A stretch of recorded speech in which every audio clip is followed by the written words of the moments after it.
Pues bienvenidos a todos y a todas. Este taller nace de las tertulias de Archi Impact, que somos una comunidad de aprendizaje en torno a cómo la arquitectura influye en la vida. Y actualmente hay otras 7 fantásticas mujeres, arquitectas y pedagogas, que conmigo forman esta comunidad y con las que nos reunimos en tertulias aproximadamente cada 11 días para conocernos. Invitamos a otras personas de todos los países, de todo el mundo, que vienen a conocerse y a discutir sobre temáticas transversales a la arquitectura. Y estáis todos invitados a venir a los próximos encuentros virtuales aquí en Zoom que vamos a hacer. Al final de la presentación de Marisa os compartiré el calendario de las próximas. Hola. Y la tertulia de hoy es muy especial porque queríamos que Marisa nos compartiera sobre su trabajo y sobre su investigación y por eso la transformamos en formato taller y va a ser un poquito más larga, con una primera hora en la que Marisa nos hablará sobre su trabajo, sobre inteligencia emocional aplicada a la arquitectura, y luego un ratito al final donde podremos hacer un poco de tertulia, un poco de compartir, un poco de presentarnos y poner en común nuestros intereses. Marisa es arquitecta, máster en inteligencia emocional y actualmente está cursando sus estudios de doctorado en la Universidad de Málaga con el tema de didáctica del proceso proyectual.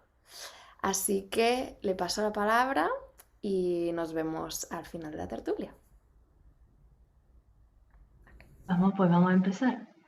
Venga, os voy a compartir pantalla y pues nada, como me ha presentado Marta, a ver, comparto pantalla aquí. Como ha presentado Marta, yo soy Marisa, estoy haciendo mis estudios de doctorado en la Universidad de Sevilla, aunque ahora mismo trabajo en la Universidad de Málaga en un proyecto de innovación, de investigación, del que os contaré un poquito al final.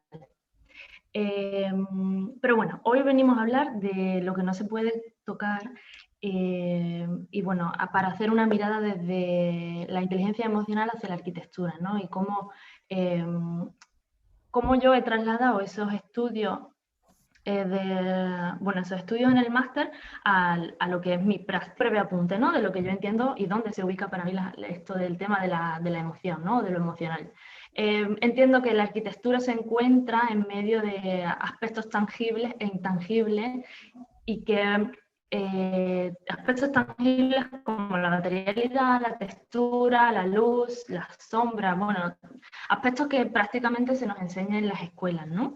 Pero sin embargo hay otros aspectos intangibles que no, entiendo yo que no se nos enseña a ubicarlo y que de alguna manera, intrínsecamente, los arquitectos, los que nos dedicamos a esto, sí que trasladamos, pero como desde aspectos intuitivos, no realmente desde un conocimiento que se nos enseñe como tal en las escuelas. Entonces hoy vamos a hablar de uno de estos fenómenos o de uno de estos aspectos intangibles como es la emoción. Y vamos a ver cómo la inteligencia emocional, tratándola como herramienta, nos puede ayudar a poner en realidad en palabras esos aspectos, ese aspecto, ¿no? que es la emoción del que vamos a hablar. Entonces, cuando leemos sobre arquitectura o sobre, bueno, algunos temas específicos, pues bueno, Joan Palama, aquí os pongo una cita, ¿no? Dice: tradicionalmente hemos subestimado los roles y las capacidades cognitivas de las emociones frente a nuestra comprensión conceptual, intelectual y verbal. Sin embargo, las reacciones emocionales son a menudo los juicios más sintéticos y complejos que podemos producir. Y cuando yo leí esta cita, descubrí el término emoción, estaba todavía en un momento en el que no comprendía realmente a qué hacía referencia, ¿no? Luego la encontré también, esta palabra la encontré en Peter Zumthor, bueno, y en tantísimos otros que se pueden encontrar, ¿no? Pero bueno, esta es otra cita, ¿no? Que dice que proyectar significa en gran parte entender y ordenar, pero cree que la genuina sustancia nuclear de la arquitectura que buscamos surge a través de la emoción y la inspiración. ¿Y qué es la emoción? ¿Qué es la emoción? ¿Cómo podemos aprender más sobre esta? ¿Se puede trabajar? ¿No se puede trabajar? Bueno, vamos a verlo en estas tres partes, ¿no? Primero vamos a ver qué es lo que es una emoción. Segundo, vamos a entender qué es la inteligencia emocional y cómo, al ser una inteligencia, puede ser evaluada y practicada y, bueno, mejorada, tratándose como inteligencia. Y por último, cómo proyectar, es decir, cómo aplicar aspectos de la inteligencia emocional al proyecto de arquitectura, ¿no? ¿Y qué es una emoción? ¿Alguien sabría decirme qué es una emoción? Si podéis escribir por el chat, yo lo agradecería, si no queréis encender los micros, ¿eh? Porque así no siento que estoy aquí sola hablando. ¿Sabe alguien qué es una emoción? Así como tal. Yo no sé si puedo describirla, pero seguro que puedo sentir. Vale, venga, os lo explico yo, no os preocupéis. Mariana dice algo que te lleva a moverte. A ver, y descríbeme, ¿sabes describirme algo, Marta? Un sentimiento. Vale, bien, muy bien, va muy bien. Ajá, vale. La Pues sensación vamos a base de los descubrir qué es una pensamientos emoción. y las acciones. ¿Qué es una emoción? Una emoción está definida como una respuesta inmediata. A ver, una reacción a un estímulo, muy bien, Julia.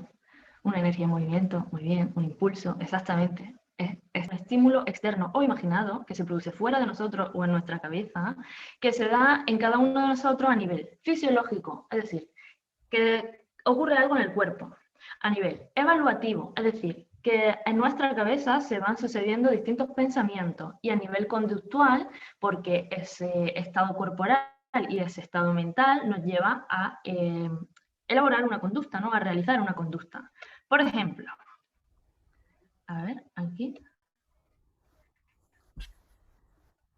Por ejemplo, este señor, Frank Gehry, realizó una vez un día este gesto. ¿Por qué? Porque un periodista le preguntó sobre su arquitectura, si consideraba que su arquitectura era arquitectura espectáculo. Entonces, él, eh, a nivel fisiológico, probablemente sentiría calor. A nivel evaluativo, pensó que ese señor no estaba bien y que le hubiese gustado realizar otra acción contra él. Y a nivel conductual, realizó este gesto. Sería algo así. Pero si queremos experimentar como nuestro cuerpo, podemos imaginar qué es lo que nos ocurriría si vamos caminando un día por el campo y nos encontramos con este animal. A nivel físico, probablemente se nos paralice el cuerpo por un instante, pero enseguida nuestro pensamiento, o sea, a nivel evaluativo, vamos a evaluar que este no es un animal amigable y que por tanto nuestra conducta va a salir la de salir corriendo. Esto es a nivel muy para que lo entendamos todo, ¿no? Muy sencillo. Algo similar ocurre cuando entramos a un espacio que está ahí semirruinoso. Abrimos una puerta y de repente nos encontramos con una habitación como esta. ¿Qué hace? El cuerpo a nivel evaluativo, pues somos conscientes que ese techo o esas paredes no están en buen estado, y por tanto nuestro cuerpo a nivel fisiológico vamos a sentir probablemente sudor y la conducta va. Entonces, a partir de aquí y de estos ejemplos, me gustaría explicaros cuáles son las emociones básicas según Paul Ekman, porque hay mucha diferencia todavía sobre esto. Paul Ekman diferencia 7 emociones básicas, diferenciando la sorpresa como una emoción que en realidad es una emoción previa a otra que viene posteriormente, ya sea agradable o desagradable, y os voy a hablar de estas, ¿no? Porque son las que bueno, con las que más afín me siento. En este sentido, vamos a entender que comparten todas estas emociones básicas, ¿no? Las emociones básicas son universales, iguales, no importa el idioma, no importa la cultura que tenga, esto es igual a todos. Todos nos reímos igual, todos lloramos igual, y aquí el idioma no media. Todos, cuando expresamos con la cara una emoción, el que está enfrente, sepa nuestro idioma o no, conoce lo que estamos sintiendo. Por tanto, son universales, conllevan expresiones espaciales específicas, están asociadas a tendencias de acción similares y se basan en sistemas neuronales especializados, ¿vale? Esto así como a nivel teórico, esto es tal cual. Empezamos con la primera, que sería la sorpresa, ¿no? Como esa emoción previa, ¿no? Que es una emoción, es una alteración causada por un imprevisto, por una circunstancia, ¿no? Por algo imprevisto, novedoso o extraño. Y su función principal es preparar al individuo para afrontar de manera efectiva los acontecimientos repentinos e inesperados. Función específica, que es la de preparar al individuo. ¿Para qué? O bien para la alegría, que sería una emoción causada por algo imprevisto, novedoso o extraño también. Perdóname, esto está mal. ¿Qué es la alegría? La alegría, esta definición se me ha copiado de la otra y está mal. El caso es que la alegría nos invita, hace que eso que está ocurriendo delante nuestra o nuestra imaginación nos agrade y por tanto va a permitir que nos quedemos o continuemos disfrutando de esa circunstancia que están ocurriendo, ¿no? La tristeza, sin embargo, ralentiza el nivel funcional del individuo para que a nivel cognitivo sí que se produzca una reflexión, ¿no? Favorece la introspección y el análisis constructivo. También como emoción es necesaria. El miedo activa al sujeto para que lleve a cabo alguna conducta que distancie del estímulo. O sea, aquí nuestro cuerpo nos está diciendo, oye, chica, huye. La ira. ¿Para qué sirve la ira? Pues para desarrollar de forma rápida conductas de defensa. Está invitando a que nos defendamos de alguna manera. Y por último, el asco que prepara el organismo para que ejecute eficazmente un rechazo a aquello que se nos está presentando, ¿no? Sea condiciones ambientales, algún alimento, de manera que se moviliza la energía necesaria para ello y hace que el individuo se aleje de ese estímulo.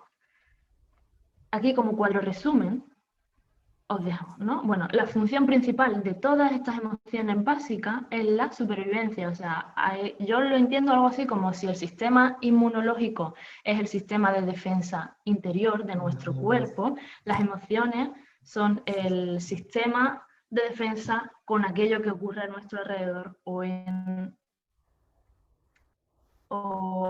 lo que ocurre en nuestro pensamiento, ¿no? Entonces la sorpresa en ese caso invita a la exploración, la alegría a la afiliación, la tristeza a la reintegración, el miedo a la protección, la ira a la autodefensa y el asco al rechazo. Y yo me preguntaba, ¿y por qué hay más desagradables que agradables?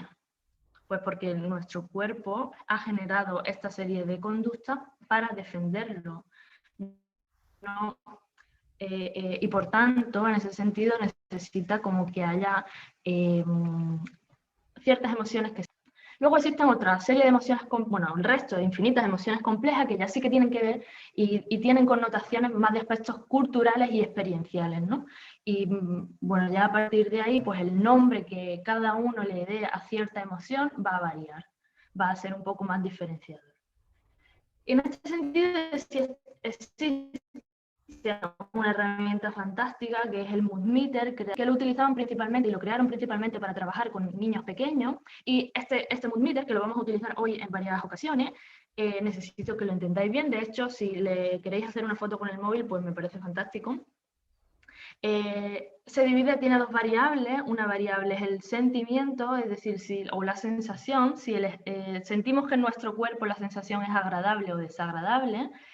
En este caso, si la sensación es agradable, sería un tono más verde o amarillo, y si la sensación es más desagradable, iría hacia un tono azul o rojo, y si la sensación corporal, la energía, perdón, corporal, la sentimos como baja o alta, estaríamos hablando, o sea, estaríamos en la barra o sea, en el eje Y, digamos, ¿no? En el sistema este de cartesiano de coordenadas.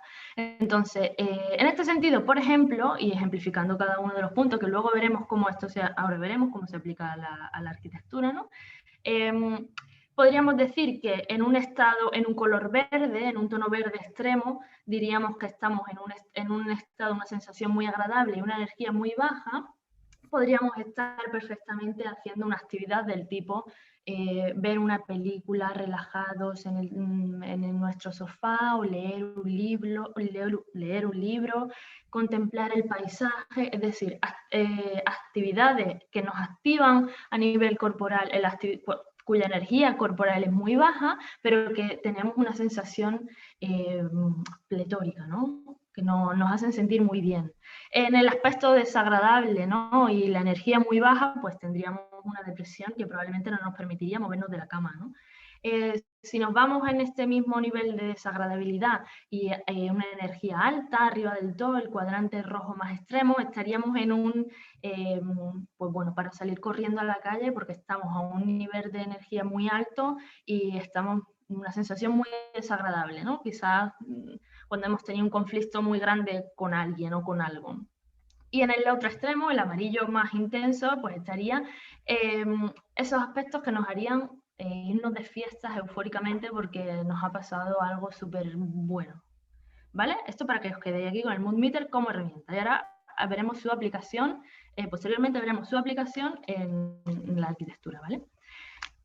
Ahora yo quiero hacer una pregunta para que reflexionéis sobre hasta lo que llevamos hasta aquí. El espacio en el que os encontráis ahora, ¿a qué posición del cuadrante os lleva?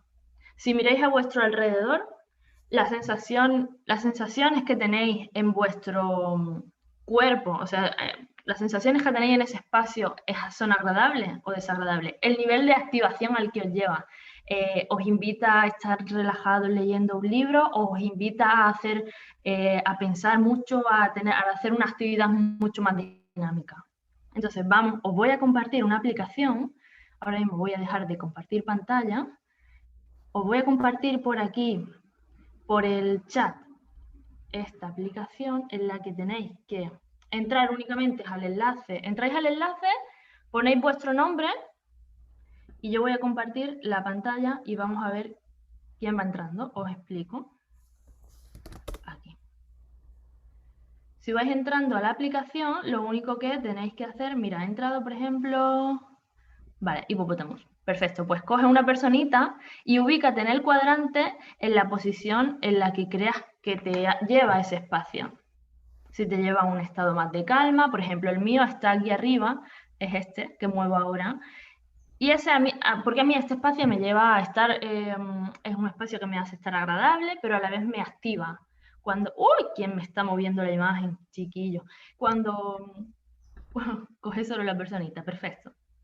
Cuando quiero leer un libro, sin embargo, pues me voy a otro espacio de mi casa, ¿no? En el que sí que que es más tipo cueva o me hace estar en una sensación como mucho más introspectiva. ¿Veis todo en la pantalla que comparto? Sí, sí se ve. Vale, perfecto. Bueno, pues parece que todos nos encontramos en unos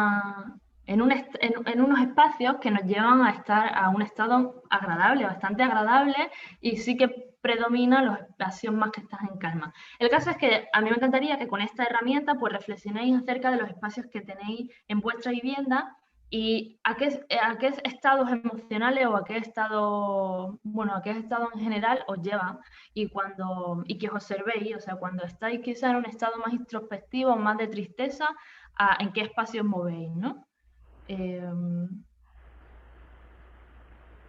Como a nivel reflexivo, ¿no? ¿Sí? Yo creo que ya estamos todos, ¿no? Estamos todos ubicados. Yo ahora voy a hacer un pantallazo de esto.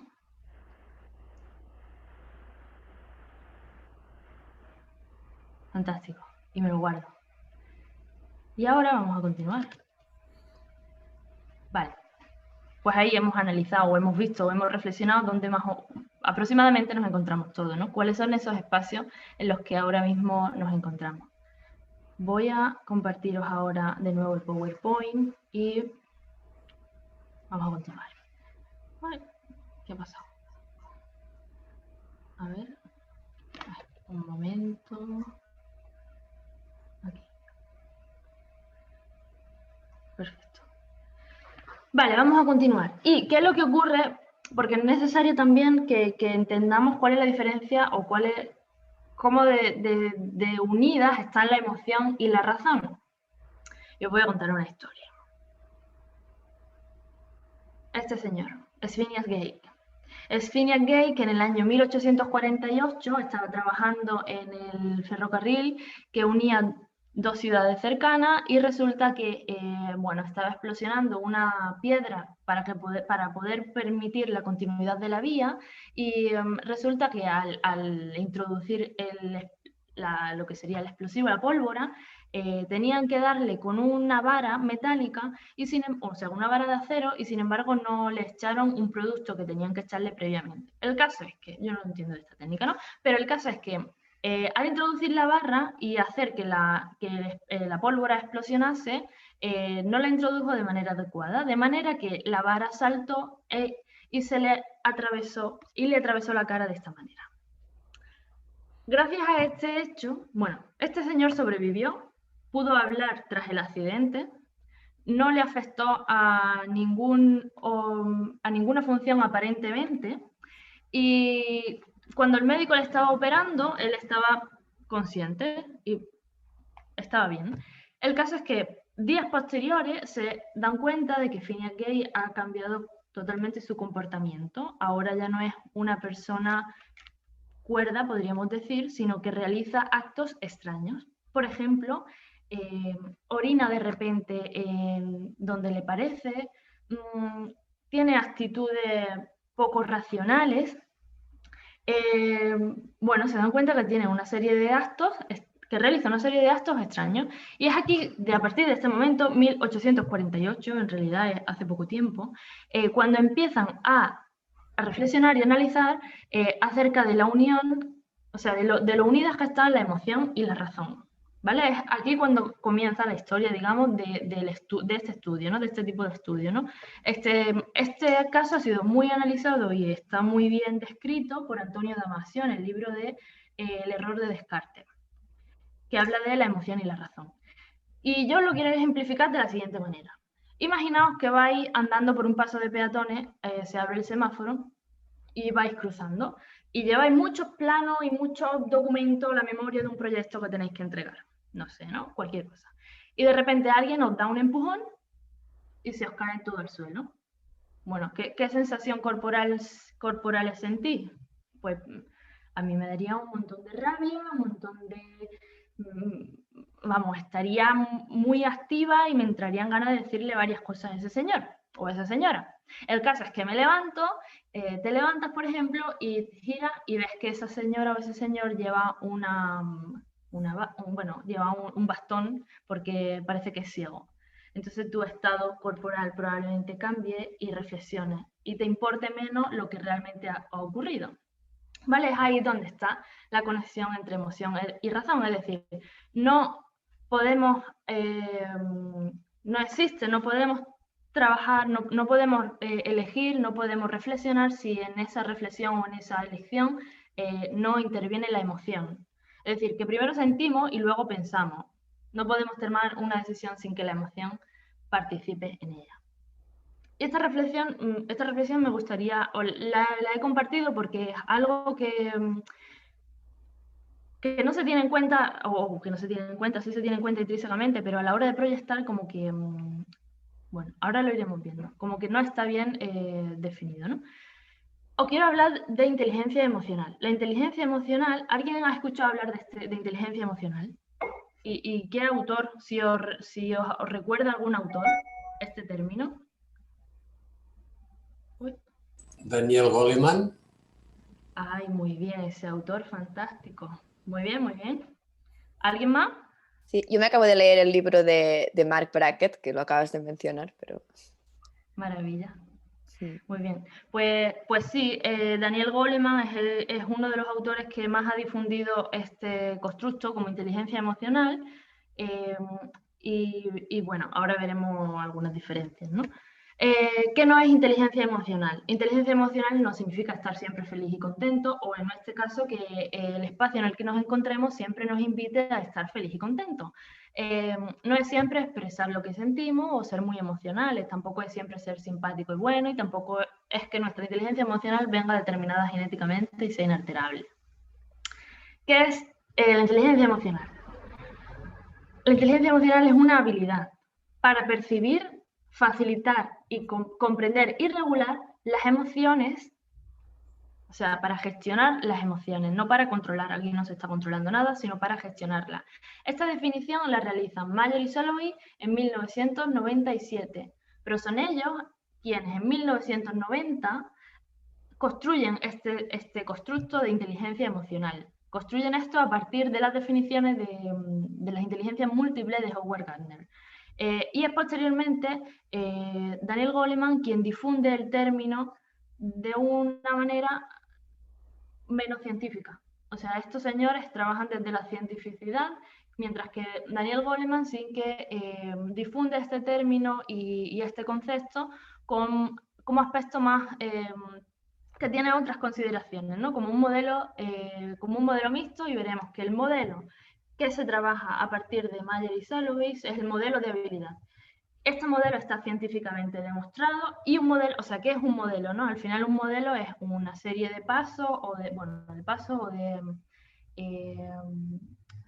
capítulos, digamos, desde los que se puede entender la inteligencia emocional, ¿no? Ellos entienden la inteligencia emocional a partir de este modelo de habilidad y trabajan, por un lado, la percepción emocional, la facilitación, la comprensión y la regulación emocional.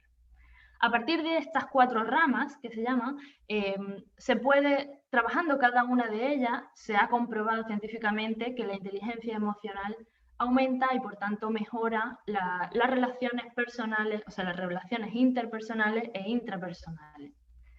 En este sentido, me gustaría compartiros también un poco, ¿no?, que os quedéis o que os llevéis, cómo se va trabajando cada una de estas 4 ramas, o cómo podríais trabajar cada una de estas 4 ramas.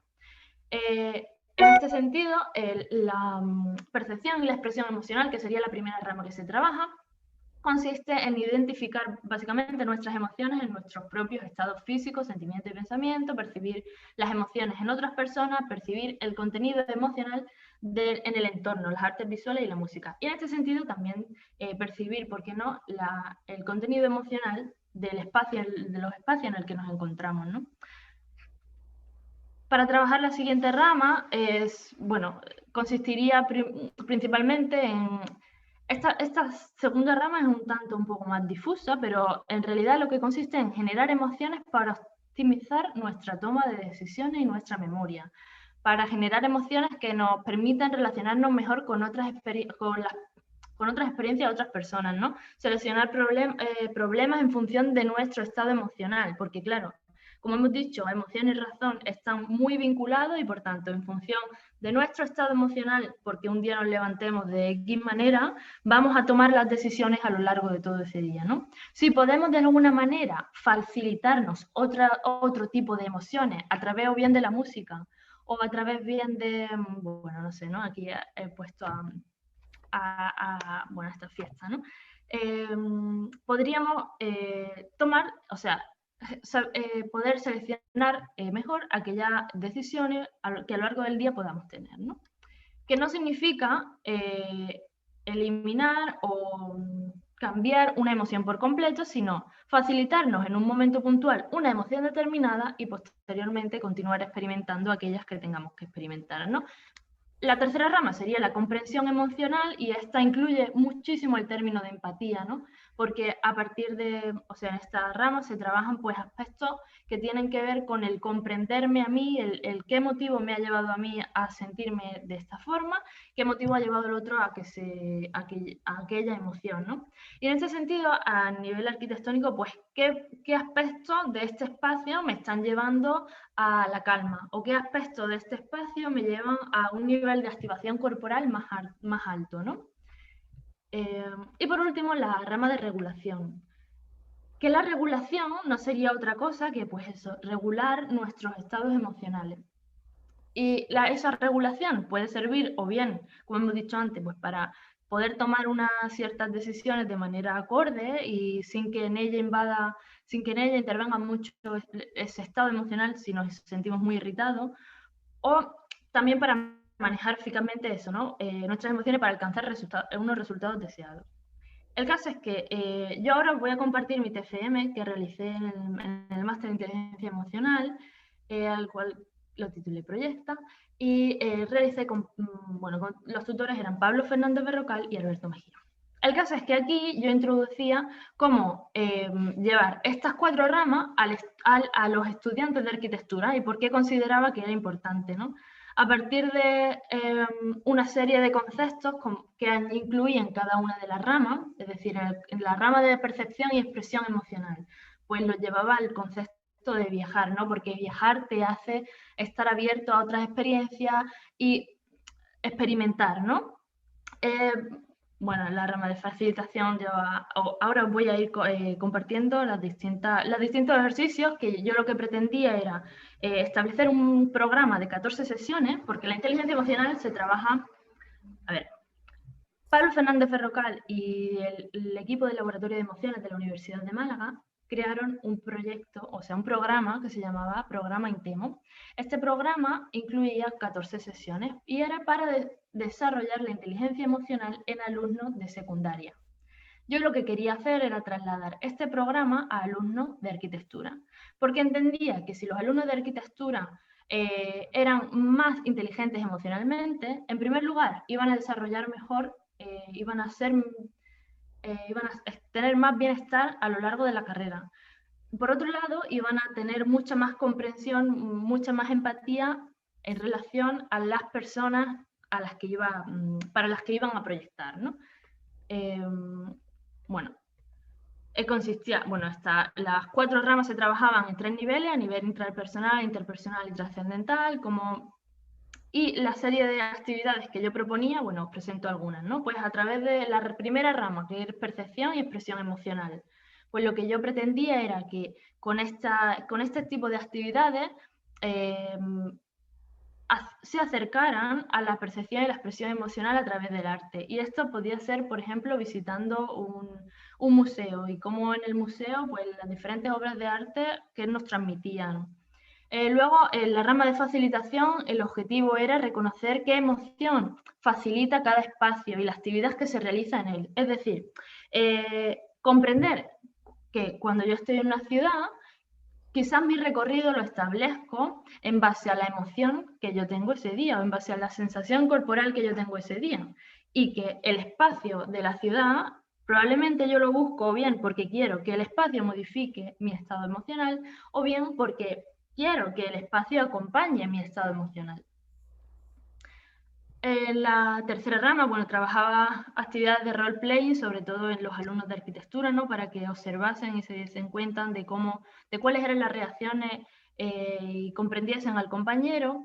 Y en la cuarta rama trabajaba aspectos relacionados con la regulación emocional y la idea era crear un espacio para un personaje dado analizando su estado emocional específico. Esto es así como velozmente os lo he explicado. Pero lo que yo quiero llegar y a la actividad que yo os quiero explicar es esta, ¿no? Que yo, bueno, soy de Málaga, entonces ocurría lo siguiente. Proponía una actividad que se llamaba Málaga Emocional. Basándonos en el cuadrante de Marc Brackett, hacía lo siguiente. La idea era ofrecerles a los alumnos un plano del centro histórico de Málaga, de manera que fuesen capaces de posicionar cada una seleccionar, ¿no?, diferentes espacios dentro de la ciudad que nos llevasen a cada uno de estos 4 cuadrantes, de manera que se fuesen construyendo diferentes puntos a lo largo, o sea, en todo este plano, de manera que pudiésemos observar cómo, por ejemplo, aquellos espacios con tráfico, con mucho tráfico, aquellas alamedas con tráfico más abundante, nos iban a llevar a estados emocionales de activación, de mucha activación y probablemente poco agradables, la verdad. Por otro lado, ¿no?, aquellos espacios que nos iban a llevar a esa zona más poco agradable, pero de una activación corporal más baja, es decir, podrían ser como espacios más decadentes o espacios como más sucios, menos cuidados, ¿no?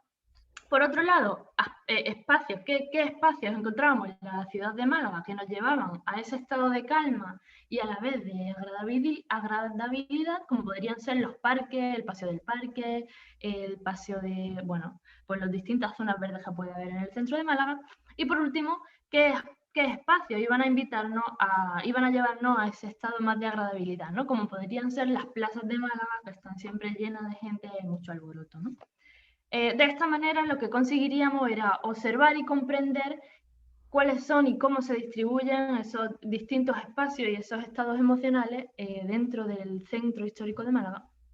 ¿Y para qué podríamos utilizar esto? O bien únicamente como un plano informativo en el que nos iba a decir, pues si yo hoy que nos iba a permitir seleccionar qué espacios disfrutar en función de nuestro estado, o bien porque queramos que el espacio acompañe nuestro estado, o bien porque queramos que lo altere, o bien podríamos utilizar este tipo de actividad para decir, bueno, esta zona de la ciudad es muy desagradable y tiene muchísimas, y invita a la activación corporal y queremos cambiarla. Entonces vamos a realizar un proyecto que lleve a este otro estado emocional.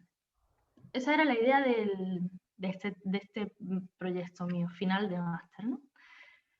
Y ahora vamos a pasar ya a la última parte, que vamos perfecto, que nos queda un cuartito de hora maravilloso.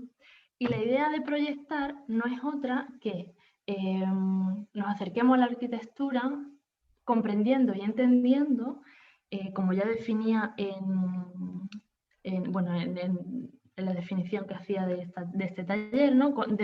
Comprendiendo cómo los espacios en los que nos encontramos afectan de manera, teniendo en cuenta el impacto que va a crear ese espacio en las personas, ¿no? En las personas que van a habitarlo.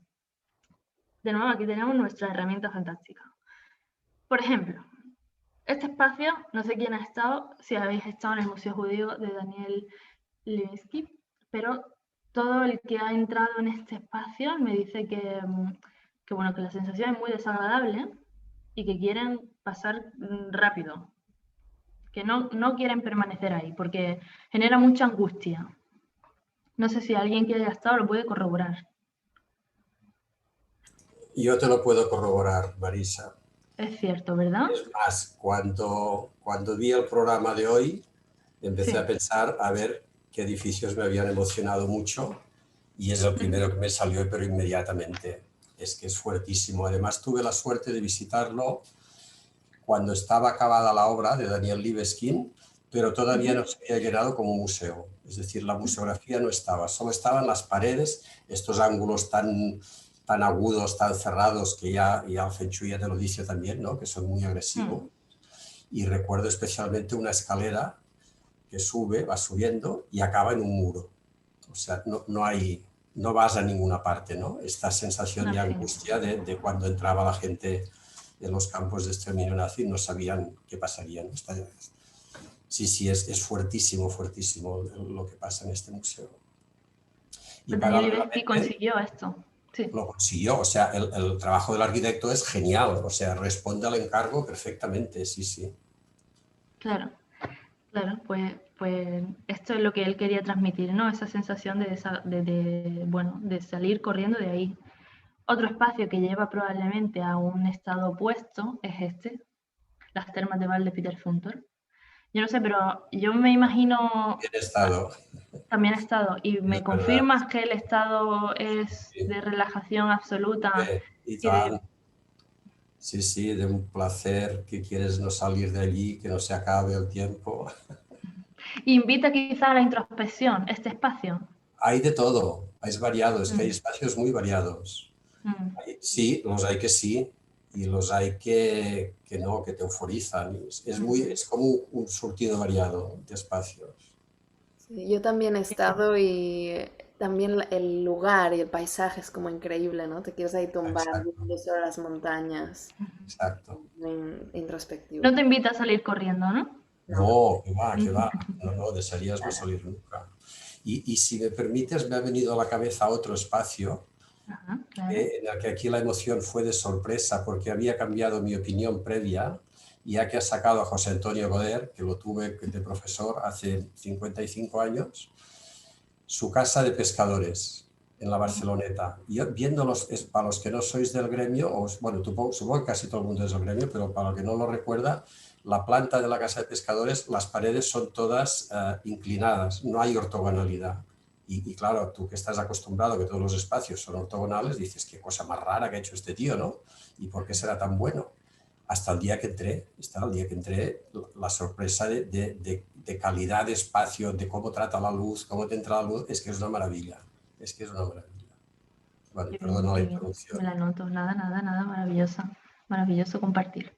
Vale, el siguiente espacio es el de casa estudio, que yo me imagino, de Barragán, que yo me imagino aquí y yo me apetece casi saltar y quedarme, ¿no? O sea, ahora veremos cómo se resumen todos en el cuadrante este que hemos puesto antes, ¿no? Bailar.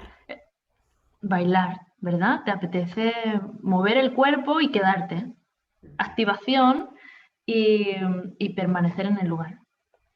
Y de Villa Mairea de Alto, yo me imagino aquí en un estado de calma fantástica, tomándome un té maravilloso. Perdona la fardada, pero también he estado. Y con Muy bien, muy bien. Álvaro Alto vivo. Sí, Sí. qué maravilla. Está por todas partes. Qué bien. Pero borracho. Vaya, no era té, no era saca. Para desmitificar un poco. En su estudio, la gente lo admiraba. Solo os diré que la guía nuestra, que era finlandesa, cuando íbamos a ver su estudio, íbamos a entrar al estudio, que teníamos cita, esto era el 80 o 81, un año o dos antes de morir. Y salió él con dos personas que lo tenían que aguantar porque si se caía, pobre hombre, y la guía se escondió detrás nuestro diciendo, ¡oh, el maestro! Y no se atrevía a acercarse.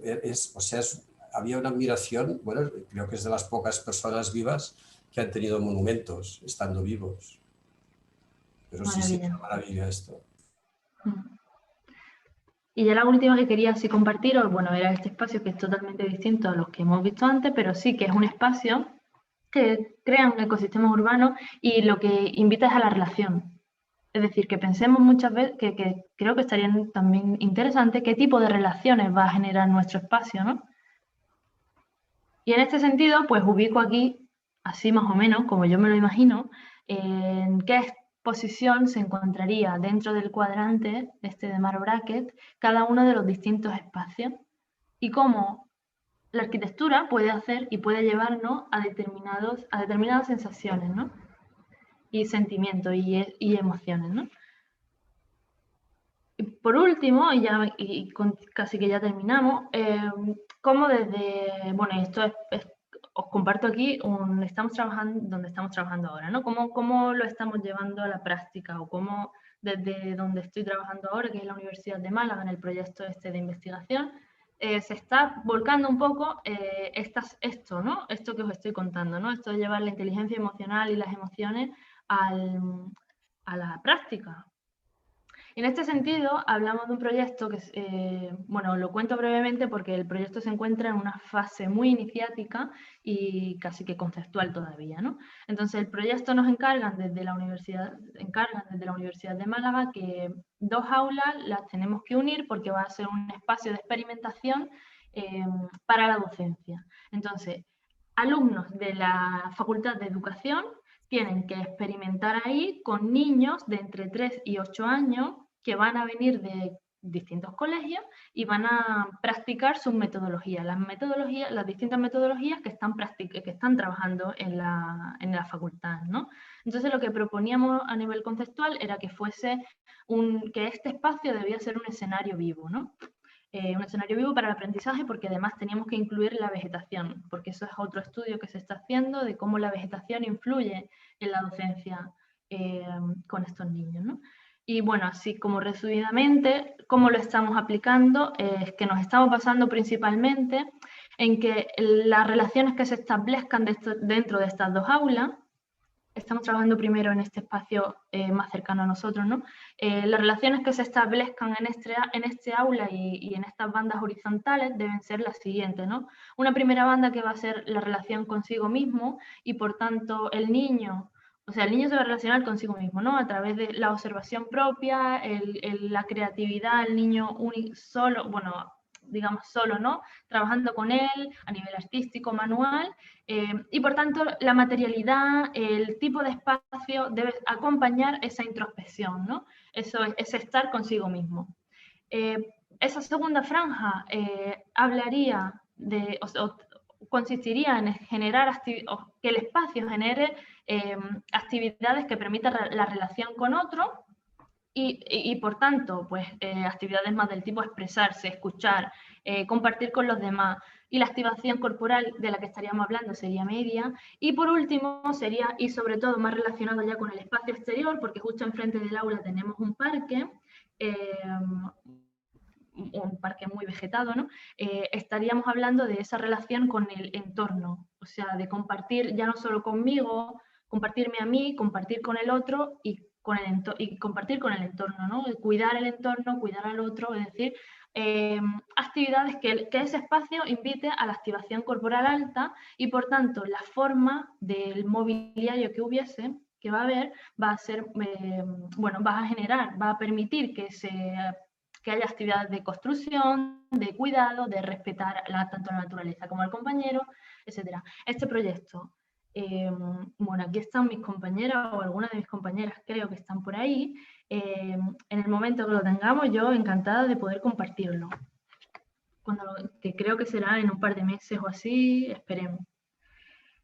Por tanto, y mi reflexión final, así como ya última que estamos acabando, ¿no? Pues sería algo así como que esto, ¿no? Que nuestras ciudades, nuestros espacios de trabajo, que es donde muchas veces pasamos muchísimo tiempo, y los espacios que habitamos deben acoger el amplio abanico de emociones para que nuestra forma de estar en cada lugar concuerde con nuestra manera de ser en cada momento. Y con esta reflexión así me quedo. Y este es mi correo por si cualquier cosa que tengáis. Aún no hemos acabado, ¿eh? Yo os dejo aquí un momentito para que anotéis lo que tengáis que anotar, pero aún no hemos acabado porque os quiero compartir lo siguiente y quiero que hagáis una cosa misteriosa. Una breve encuesta. Os pido que, y para introducir el debate que a continuación viene, bueno, el debate o la tertulia que a continuación viene, os invito a que realicéis esta encuesta, que para quien no tenga QR no pasa nada, porque yo la tengo por aquí y os la puedo pasar os puedo copiar el enlace y entonces os lo comparto por aquí por el chat. A ver, por aquí. A ver cómo hago, aquí. Os comparto y me encantaría que realicéis esta encuesta. En primer lugar, porque hay tres partes, ¿no? Es muy chiquita, es 1 minuto lo que dura, es muy breve. En primer lugar, porque, a ver, ¿cómo? Voy a dejar de compartir y así os veo. ¿Tenéis todo acceso a la encuesta? Vale, muy breve. Es una primera parte en la que os pregunto vuestra edad, no es anónima totalmente, vuestra edad y la ciudad en la que habitáis, ¿no? De la que procedéis. Una segunda parte que os hablo, que os pregunto sobre qué os ha parecido esto que habéis visto. Y una última parte que os invito a reflexionar con algunas cuestiones, principalmente para que esas cuestiones nos permitan debatir, ¿no? Reflexionar y comentar esto que hemos estado viendo, ¿no? A ver pues bueno, qué os parece, qué inquietudes os generan, qué aprendizaje os lleváis y bueno, cómo creéis que lo podéis aplicar, si creéis que lo podéis aplicar y tal. Y entonces yo os dejo aquí mientras bebo un poquito de agua, os dejo aquí haciendo la encuesta fantástica y ahora pues cuando Marta quiera comenzamos con el debate. Y con el debate y con las charlas, o sea, esto no es debate, no me gusta llamarlo debate, es una tertulia así fantástica en la que todos compartimos. Pues mira, nos damos un minuto para... Estoy aquí respondiendo a la encuesta. Maravilloso. Sí. Y ahora coloquiamos. Muy bien, estupendo. Yo voy a ir a beber agua, ¿vale? Si me lo permitís.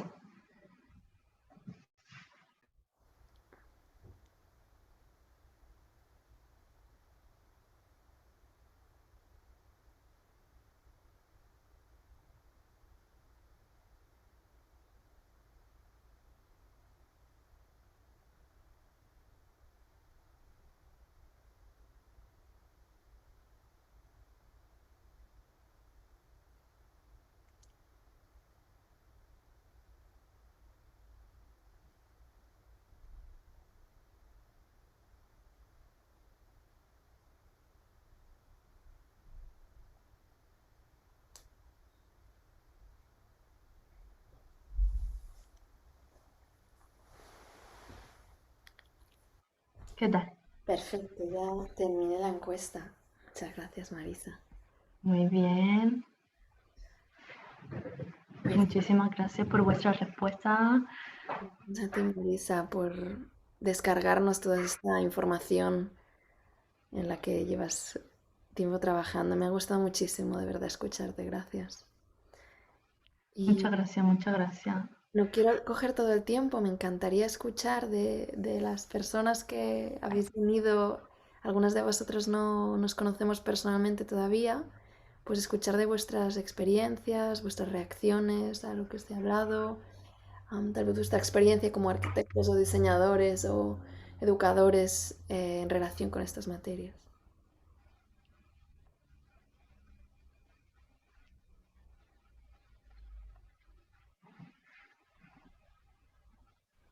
Hola, voy a empezar yo.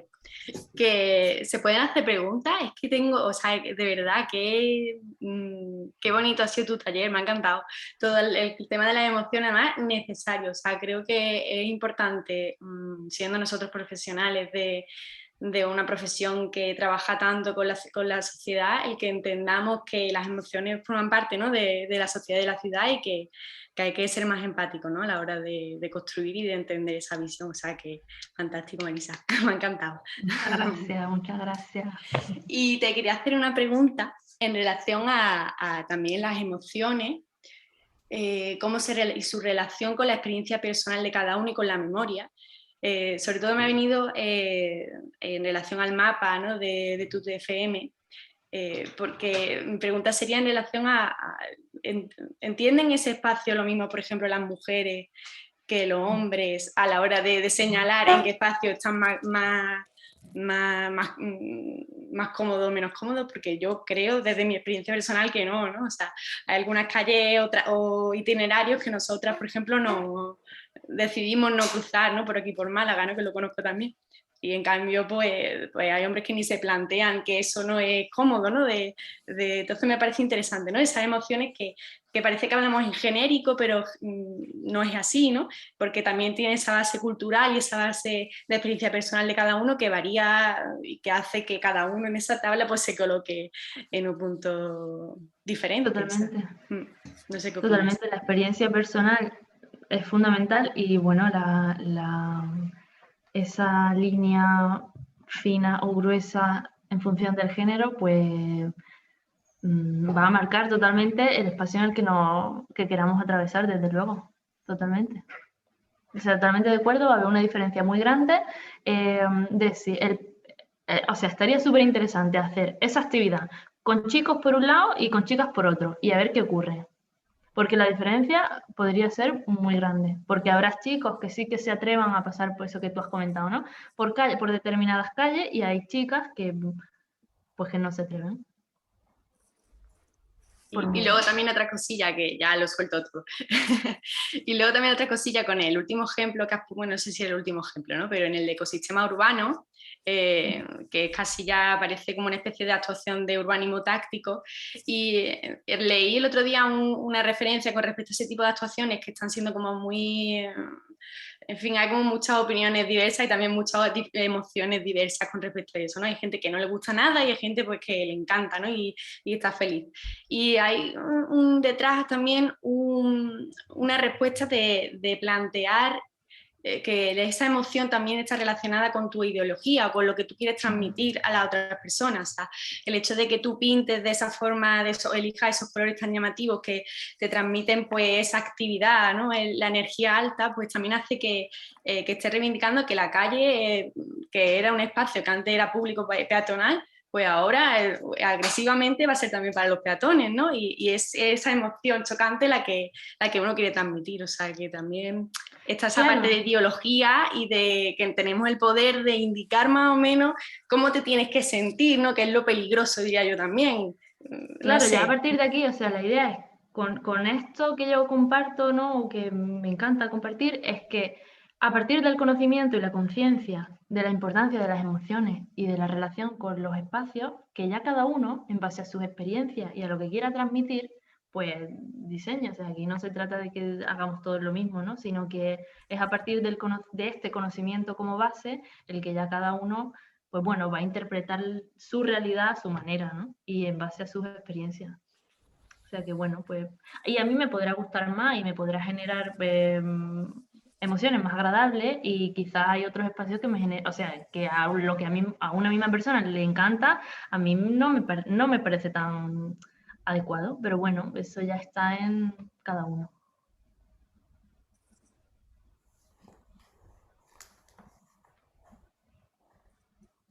Bueno, ¿y cómo lanzo yo la pregunta? ¿Cómo creéis que veis útil esta información? ¿Creéis que lo podéis aplicar en vuestro día a día o en vuestra forma de, bueno, de crear, ¿no?, esos espacios?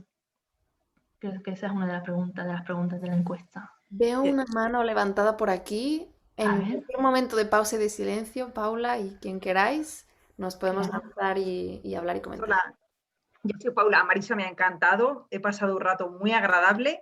Además, me encantaba lo de la inteligencia emocional, pero la había estudiado más separada de la arquitectura. Yo soy arquitecta y trabajo en arquitectura de salud en hospitales, ¿no? Ajá. Y también trabajo en investigación. Y me parece muy importante para los compañeros que estemos aquí del gremio es el tema de investigación y de poder dar razones de lo que hacemos, ¿no? Porque fuera de nosotros, para convencer a un cliente, ¿no? Yo me relaciono mucho con gerentes, con médicos, pues hay veces que nos faltan instrumentos medibles. Nosotros parte de la investigación que estamos haciendo es yo trabajo sobre todo en oncología, en ver cómo el entorno físico puede beneficiar a la salud de las personas, ¿no? Entonces yo creo que cuanto más datos científicos tengamos, ¿no?, acompañan nuestra pasión y nuestra calidad creativa, ¿no?, y nos Claro. pone en valor, ¿no? Entonces me ha encantado la herramienta que has enseñado, ¿no? Le digo, incluso estoy pensando yo en varias cosas que hemos hecho en hospitales, ¿no?, en cómo estarán, ¿no?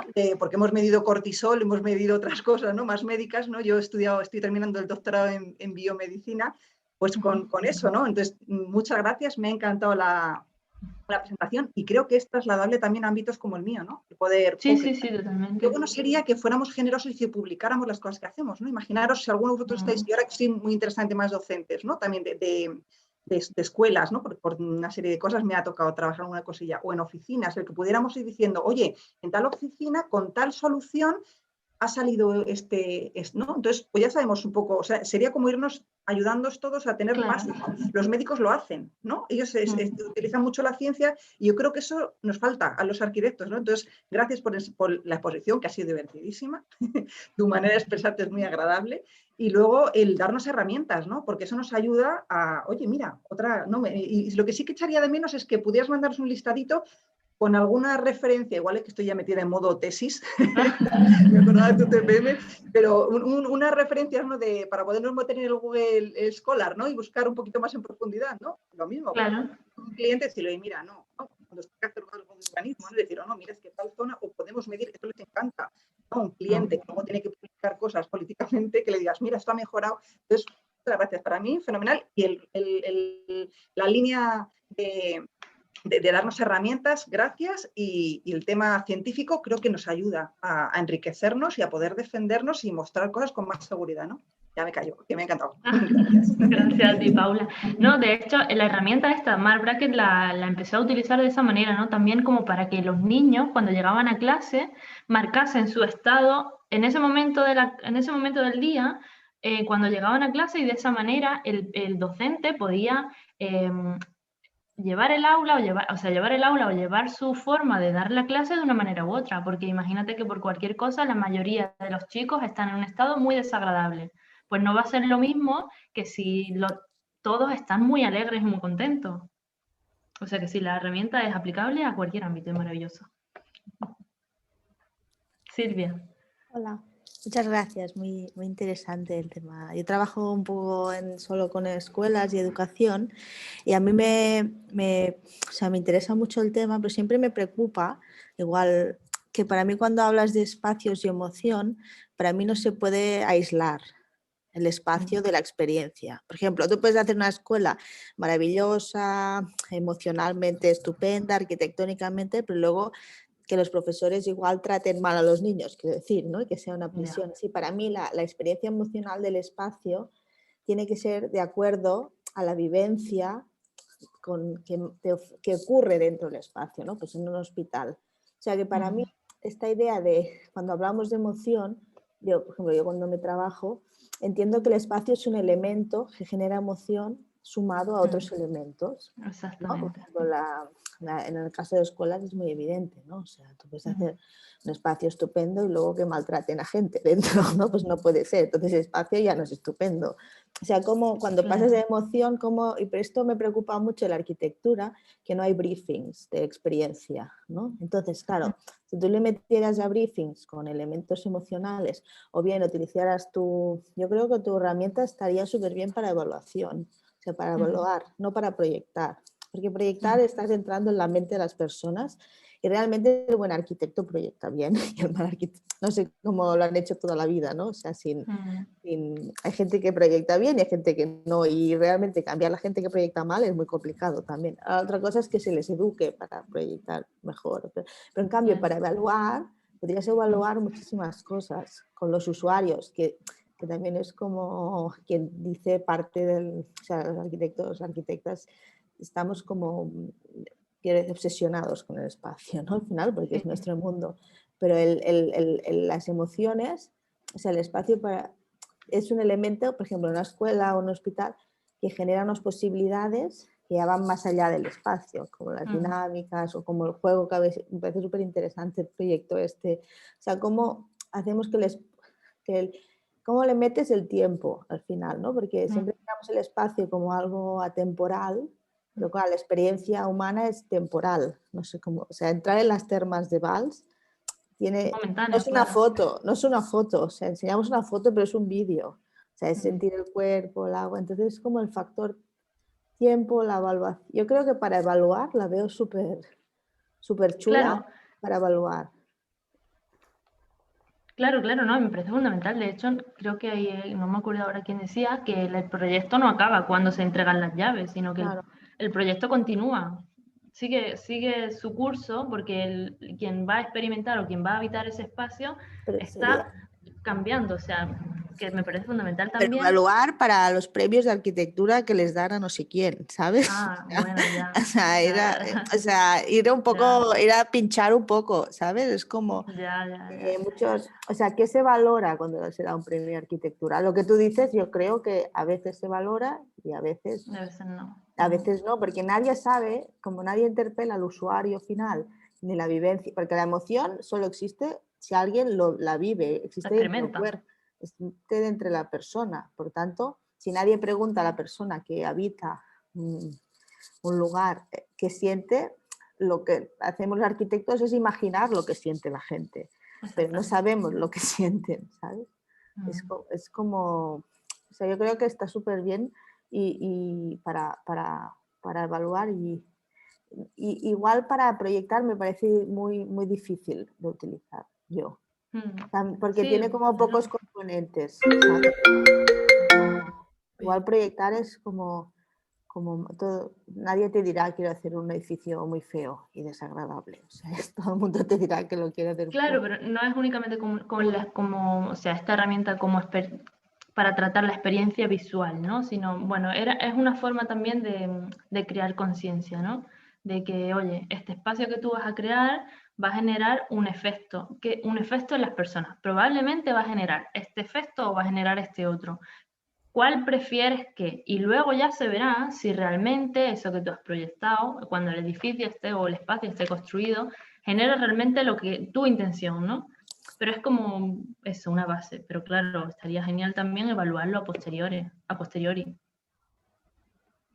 No, digo porque en general yo no conozco proyectos que se evalúen a nivel de experiencia. No. O sea, la arquitectura no se mide, ¿sabes? O sea, lo que siente, lo que genera. Y el impacto, ¿sabes? En la relación. O sea, es como que hay mucha teoría, hay mucha palabrería para decir lo que todos queremos conseguir con los proyectos, pero luego nadie mide si se ha conseguido, por ejemplo, aquello que se ha querido. O sea, igual es como que al final supongo que es investigación esto. Es necesaria también esa parte, claro. Bueno, gracias. Muy interesante. Nada, Silvia, gracias a ti. Y gracias también a Mariana y a Sandra y a Fátima también. Muchísimas gracias a vosotros por compartiros también de esta forma, ¿no? Yo también quiero hacer un comentario, pero veo que Alfredo tiene la mano levantada. Me gustaría escucharle y luego decir alguna cosilla. ¿Qué tal? Un saludo a todos. Creo que tal vez me van a sacar del grupo por algo que voy a decir, pero a mí, y creo que voy a partir de un punto y luego converjo en el tema que estamos hablando. A mí me desagrada un poco el arte contemporáneo porque uno dice una cosa, el otro siente otra, o el que lo hace deja que todo el mundo sienta lo que quiera sentir, pero a la larga hay una visión para el proyecto que se está ejecutando. No es por cuestiones de ego, sino por la proyección que uno quiere, la intención de esto. Por ejemplo, tú, la escuela, quieres que funcione, escuela, colegio, no recuerdo qué dijiste, quieres que funcione de determinada forma y no va a funcionar si viene uno y baja, qué sé yo, palabras del cielo y las proyecta, como muchas veces pasa en el arte contemporáneo, como ese artista italiano que puso un recuadro de Masking, no sé cómo lo conozcan en sus países, en el suelo y dijo que era una escultura que se podía transformar en X situación, y muchos críticos del arte dicen, no, la escultura tiene que reflejar algo, y sí, muchos pueden estar en contradicción, pero eso es lo hermoso del arte, que empecemos a entrar en conflicto para descubrir más y llevar nuestra conciencia y nuestro entendimiento más allá, incluso esta interacción entre personas, entender, y como tú lo dices, en inteligencia emocional, entender qué piensa el otro y ir a afinar esos detalles. Yo soy estudiante de arquitectura y ahorita estoy haciendo mi proyecto de graduación, y esta herramienta que tú presentaste yo la veo demasiado útil porque, como ya lo dijeron, hay muy pocas herramientas que tiene el arquitecto como para medir y decir, esto va a funcionar de determinada forma. Tengo las teorías de psicología, tengo esto que tú dices, em, por colores, por emociones, sensaciones, y precisamente por neuroarquitectura, que fue como me enteré de ustedes, eh, puedo yo venir y justificar y demostrar que sí se va a realizar. Cuando uno va con un cliente y presenta la inversión del mismo, si no tiene justificación del dinero, cómo se va a proyectar, los retornos de capital y todo eso, el cliente te manda al diablo, ¿verdad? Prácticamente pasa esto mismo a nivel académico y también podría pasar con los clientes.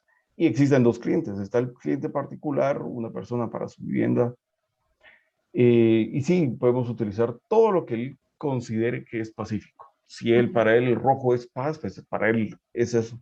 Y es para proyectar su vivienda. Pero imaginemos un comercial, una plaza, una iglesia, cualquier otro espacio público, tenemos que considerar al grupo objetivo, como dirían los mercadólogos. Y sí, me parece muy útil. Pero no sé si dentro de lo que tú has investigado o conoces, existe algunas elementos universales, así como para todos, hambre es necesidad de alimentarse y nutrirse, y no puede explicarse de otra forma que no sea esa. No sé si existirá algo así de forma universal, o simplemente un análisis cultural de los elementos. Mira, principalmente, cuando se introduce el término arquitectura e inteligencia emocional, me he encontrado apenas nada que mezclan estos dos mundos. Entonces creo que a partir de aquí hay muchísimo por hacer. O sea, en esta mezcla. Y obviamente no he encontrado ningún artículo científico que diga el hormigón tratado de esta manera te va a llevar a tal emoción. Ni creo que lo habrá nunca. Porque puede haber aspectos comunes, ¿no? Esto es como la interpretación de los sueños. Bueno, parece que en el mundo común, si sueñas esto, parece que significa lo otro. Pues algo pasará pero no hay bases científicas como tal, ¿no? Sí que es cierto que, bueno, quizás a través de la investigación podamos llegar a puntos más o menos comunes de que un material o un tamaño, una forma de un espacio o qué sé yo, ¿no? Que la vegetación, ¿no? Por ejemplo, que eso sí lo estamos investigando, que la vegetación se incluya dentro de espacios interiores, ¿no? Cómo afecta eso a la persona que se encuentra en el lugar. Pero como tal, bueno, yo creo que esto es una ventana abierta al universo casi, vamos. Que queda muchísimo. Y es como un mini granito de arena aquí por el que quizá algún día se construye una montañita. Compartiros esto. O sea que no puedo responderte, Alfredo, no. Lo siento. No, sí, sí, yo lo entiendo. Sí, dentro de lo poco que he logrado investigar y leer, como que prima mucho el ambiente natural del que se desarrolló el ser humano allá en África. Esas planicies, la vegetación, ese contacto con lo abierto, incluso cómo eleva la autoestima humana o la persona estando en un lugar mucho más alto que el resto. Es interesante, pero sí, aún falta mucho por investigar. Falta. Perdona, en iluminación sí que hay cosas científicas demostradas de mucho, eso seguro que lo sabéis. Y yo con lo de la tesis sí que lo he enlazado también, la madera. Lo que hablan de biofilia, sí que hay estudios científicos, yo tengo alguno que se lo puedo pasar a Marta y que os lo pase, donde sí que, pero eso es en laboratorio, ¿no? Falta el que lo llevemos al mundo ¿no? Al uso real, pero sí que empieza a haber cosas concretas, ¿no? Yo en esas dos sí que lo tengo, en madera y en iluminación sí que hay cosas interesantes. Lo demás lo tenemos que ir investigando y haciéndolo, ¿no? Sí. Claro, partiendo de la base de que entiendo que, bueno, somos animales, ¿no? Y yo no sé, pero yo no he tenido ninguna experiencia fatalítica en un entorno rural o un entorno en un bosque, o sea, a no ser que venga un animal o algo y me ponga en peligro, pero el hecho de estar en un espacio con mucha vegetación a mí no me ha llevado a ninguna situación de estrés, y sin embargo, estar en la ciudad, en medio de una ciudad, sí que me ha generado mucho estrés. Entonces, probablemente los materiales que hay en un espacio y los materiales que hay en otro tengan mucho que ver, ¿no? Pero claro. Yo quería compartir una cosita antes de darle la palabra a Paolo sobre la facilitación, ¿no?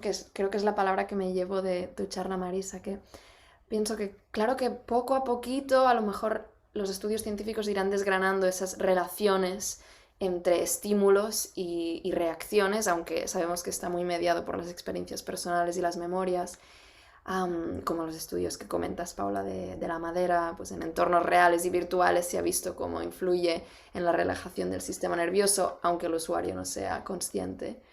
Pero lo que creo que tiene mucho potencial en basarse en marcos teóricos científicos como el que nos presenta Marisa es poder sacar términos durante el proyecto de arquitectura y la relación con el cliente como facilitación, ¿no? Por entonces esto cambia también esa relación con el cliente. Si se ve el espacio como facilitador de una experiencia, se está poniendo la experiencia en el centro. Entonces se puede hablar como otras partes de ese proyecto también pueden facilitar, como es el rol de las personas que están ahí, el rol de otras actividades que ocurren que ya no dependen del espacio, pero que se puede como compartir esta consciencia de facilitar ciertas experiencias. Me ha encantado esta parte, ¿no? Y cómo en el marco teórico de la inteligencia emocional, la facilitación es una parte principal de este entrenamiento y en ser más inteligentes emocionalmente, porque podemos autofacilitarnos, ¿no? La vida cuando usamos las emociones desde ahí y nos ponemos en situaciones, sean espaciales o sean vividas de otro tipo, como música, para obtener pues cierto estado que nos facilita un cierto comportamiento. Así que bueno, me llevo yo esa palabra. Y seguimos la tertulia. Paolo lleva la mano aquí levantada un ratito, así que me encantaría escucharle. A ver, ¿se me escucha? ¿Sí? Sí. Vale. Quería agradecer tanto en principio ya a Marisa por la charla. Muy interesante, evidentemente era exactamente lo que me esperaba con respecto a las preguntas del formulario. Y tenía dos preguntas respecto al mood meter, que en la presentación que has hecho, de los 4 cuadrantes, en realidad indicaba solo 3. Si podías hacer algún ejemplo, si has encontrado en tu investigación algunos espacios que fueran del espacio azul, ¿no? ¿Qué función tendrían? Y por otro lado, era una pregunta por si el análisis que estabas comentando respecto a utilizando este instrumento en el ámbito urbano, si ya había habido casos de ciudades en Europa o en donde fuera que hayan utilizado este tipo de investigación, digamos, de toma de datos para actuar un proyecto de rehabilitación urbana o concreta. O sea, pues, ejemplos de rehabilitación urbana de cascos antiguos en general hay muchos, evidentemente, pero no tanto respecto a un determinado, una determinada calle o un comparto más pequeño de un centro histórico, por ejemplo. Eso. Eran 2 preguntas. Pues nada. Vale, perfecto. Ahora me Te respondo. Nada. Mira, espacio en azul. Bueno, realmente iba a poner las termas de Val como espacio en azul, pero no sabía hasta qué punto podía ser un espacio en azul, porque espacio en azul yo entiendo en el cuadrante azul que es un estado más desagradable y una activación muy baja del cuerpo. Entonces, un espacio muy en azul, como comentaba antes Elena, pues puede ser para una mujer una calle estrecha, que puede ser o bien en azul o bien en rojo porque te hace salir corriendo, ¿no? Pero también son aquellos espacios que te invitan a la introspección, ¿no? Que como ocurre con la tristeza, ¿no? Cuando estamos tristes, ¿no? Estamos así como cabizbajos y incluso el cuerpo, ¿no? Nos hace que nos introduzcamos hacia adentro, ¿no? Entonces, yo recuerdo que estuve bueno, me pasa en muchas iglesias. Cuando entro a una iglesia, me siento, mi estado de activación corporal es totalmente en calma, muy bajo, y no me apetece leer un libro. Por ejemplo, que podríamos decir que está en un verde, ¿no? No me apetece hacer una actividad en calma que me haga pensar sobre otra cosa así o reflexionar sobre lo que está ocurriendo, ¿no? Pero sí que me lleva a un estado más introspectivo. Eso, por ejemplo, ocurre en una iglesia, en un espacio meditativo. Sí, dime, Silvia. No, pues que creo que aquí para mí siempre faltan más elementos que el espacio, porque hay una iglesia en el norte de Europa que es una skate park. Yo cuando entro en esta iglesia, yo ya no le supongo una experiencia religiosa o espiritual, le supongo una experiencia skate park. Entonces el espacio, o sea, es que para mí confundir espacio-emoción y experiencia-emoción es como... yo me refiero el peligro, ¿sabes? Porque en el caso de la iglesia es esto. Que a mí no me invitan a esto. No, pero yo a una iglesia, si le meto en este skate park adentro, el concepto de espacio y mi experiencia es otra ya. Y la iglesia y la arquitectura es la misma, ¿sabes? Lo que le he cambiado es, o sea, como que la arquitectura para mí, en el caso de la experiencia, no solo la emoción no solo la genera el espacio, sino lo que se supone que va a pasar ahí dentro, ¿no? Puede ser una discoteca, una iglesia también. Me pones unos altavoces a no sé cuántos decibelios. O sea, ¿cómo le añadimos la experiencia? O sea, solo el contenedor, no sé, es como mi duda, ¿eh? Que si el contenedor realmente genera él por sí mismo la experiencia y la emoción, o si hay más cosas. Yo te estoy trasladando una experiencia personal, ¿no? Que quizás lo que tú dices, ¿no? Y además me ocurre principalmente en una iglesia determinada, ¿no? Y yo no siendo religiosa, ¿no? Por ejemplo, en otras iglesias a las que he entrado, pues tal y como entro salgo, ¿no? Porque no me generan nada, ya sea o porque la iglesia es un skatepark, como tú dices, o bien porque es una iglesia como tal, pero no me llega de la manera que me tiene que llegar. Lo que con mi respuesta a Paolo, lo que quiero que se entienda, ¿no? Un poco es que aquellos espacios que yo voy a considerar en azul son probablemente los espacios que me hacen estar en calma y sobre todo reflexionar sobre, bueno, un estado más introspectivo, ¿no? Entiéndase una iglesia como un concepto general, ¿no? Como un espacio de meditación y culto, por ejemplo. Muchas de las, no sé si conocéis las capillas que el Vaticano propuso en el pabellón del Vaticano en la Bienal de Venecia, no esta última, sino la anterior.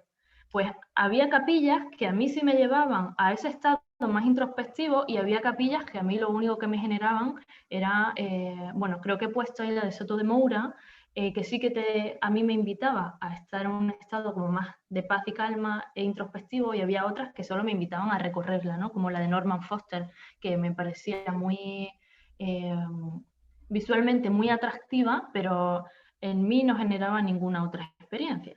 Entonces ya aquí, como hemos comentado antes, ¿no? Pues va principalmente también en cómo cada uno sienta ese espacio. Y con respecto a la segunda pregunta, si he encontrado otros grupos o que hayan analizado las ciudades, que hayan tomado esta herramienta como termómetro para intentar mejorar los espacios urbanos, no he encontrado nada. Me hubiese encantado, pero no. Ya te digo, es que en el momento que pone arquitectura y emoción sí que hay muchas cosas, ¿no? Pero sobre arquitectura e inteligencia emocional como que hay un camino. Hay camino que andar. Oye, una cosa sobre la arquitectura religiosa gótica y románica, sobre todo, hay mucha literatura mucho conocimiento a partir de la geometría sagrada. Es decir, y que va vinculada a los solsticios solares, en verano e invierno, a las corrientes telúricas del lugar, etcétera, etcétera. Y lo de la relajación que dan, pues claro, hay sitios que lo estudiarán mejor que otros, pero ahí sí que hay, bueno, y de acuerdo que interviene la sensibilidad personal, pero igual que te da calma, en general, la parte donde está el púlpito del orador, allí te da un chute de energía, porque lo han hecho encima de corrientes de agua subterráneas. La más famosa es la Catedral de Chartres, que hay 12, ¿no? Y luego, perdona, antes también, es que mientras estabas hablando y enseñando la herramienta y el gráfico me venía a la cabeza un autor que no me salía el nombre, por esto lo he ido a buscar, unos apuntes que tengo, que es el Nikos Salingaros, que es un discípulo de Christopher Alexander, que habla de la termodinámica de la arquitectura, y su gráfico es entre complejidad y vida. Y hace pues el mismo cuadro que has hecho tú, y coge 10 o 15 edificios pues de estos de la arquitectura mundial, ¿no? Desde la Basílica de San Pedro hasta la Casa Batlló, hasta la Alhambra de Granada, y al final llega a la conclusión que el edificio más bello del mundo es la Alhambra de Granada, ¿no? Bueno, puede ser discutido, pero tiene toda una metodología bastante interesante este señor, ¿no? Y luego la otra persona que me ha venido a la cabeza, que creo que le pasé el contacto a Marta Delgado hace un tiempo, es Berta Brusilowski. Es una arquitecta, creo que es argentina, pero que trabaja en Madrid y que estudia principalmente las residencias de la gente mayor. Es decir, cómo reacciona, y gente mayor y gente con discapacidad mental, gente con Alzheimer, etcétera, etcétera. Y tiene unos estudios sobre formas, colores. No sé, me llamó mucho la atención cuando dijo un día, claro, en una residencia de estas no pongas una alfombra negra, porque la imagen que tiene la persona así es que es un pozo y que se va a meter dentro del pozo y se va a caer dentro del pozo, ¿no?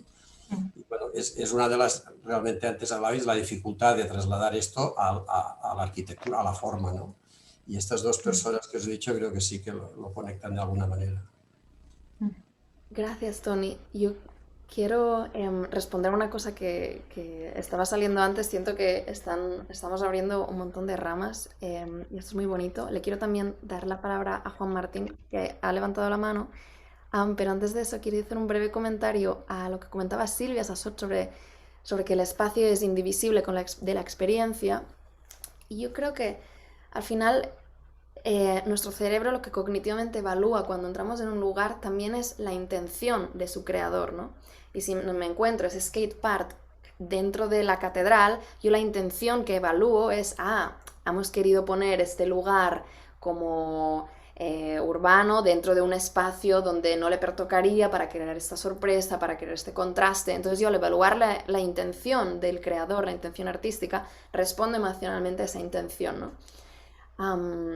Que es a mí creo lo que me pasaría en un espacio así, y que lo que a veces pasa es que si no hay una intención emocional o de otro tipo o creativa en un espacio, es cuando es empático, ¿no? No estamos como encontrando señales con las que relacionarnos y con las que emocionarnos, y que me parece muy interesante lo que decía Silvia sobre la experiencia, y para mí yo lo llevo al concepto de la intención. ¿Cuál es la intención del creador?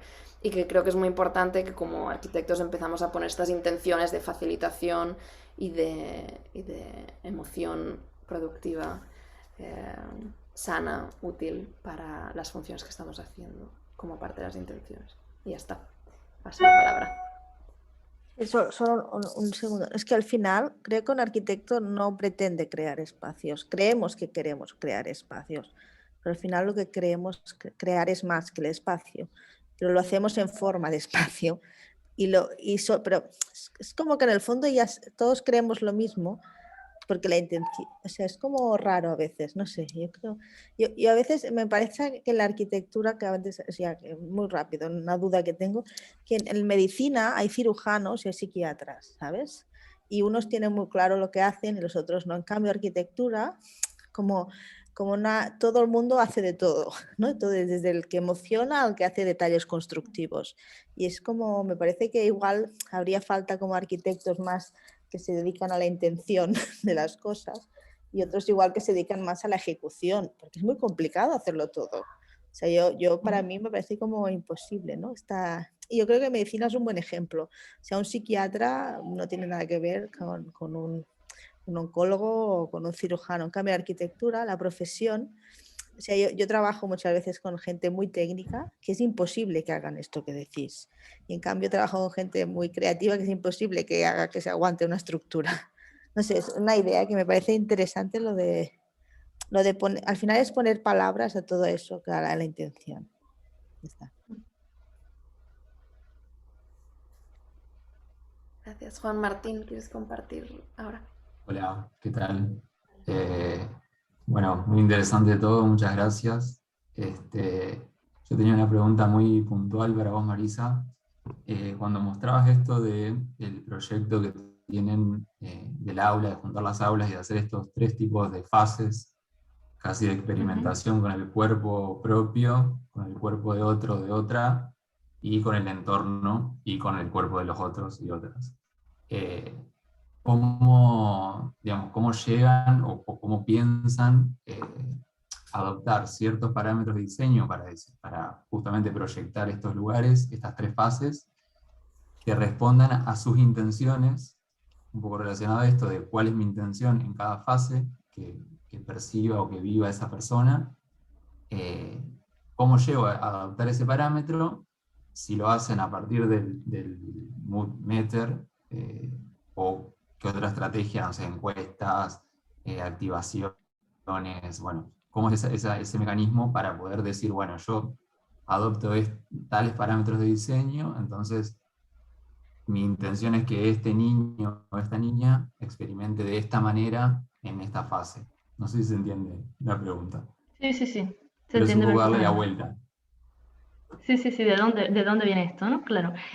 Claro, nosotros partimos porque trabajamos aquí, no solo trabajamos el grupo de arquitectura, bueno, aquí están 2 de mis compañeras que trabajan en este proyecto.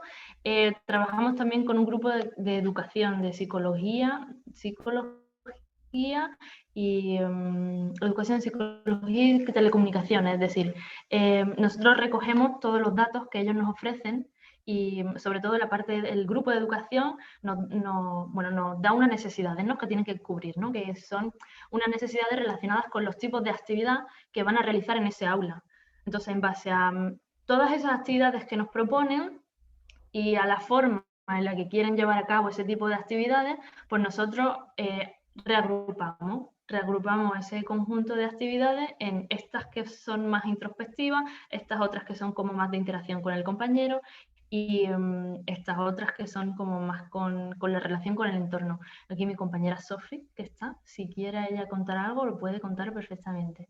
Porque, bueno, surgió de entre las dos y con Nerea, obviamente, y nada, o sea que al final es como todo, ¿no? Como cuando realizamos un proyecto, ¿no? Ya te digo, estamos en una fase muy inicial del proyecto, ¿no? Tenemos todavía que comprobar y acordar con el grupo de educación que esto se lleve a cabo de esta manera, ¿no? Y si lo aceptan, pues se llevará a cabo de esta manera, y si no, pues tendrá que ser de otra. Pero es desde ahí, ¿no? Es desde sus necesidades, principalmente. Bien, gracias. Nada. Gracias a ti, Juan.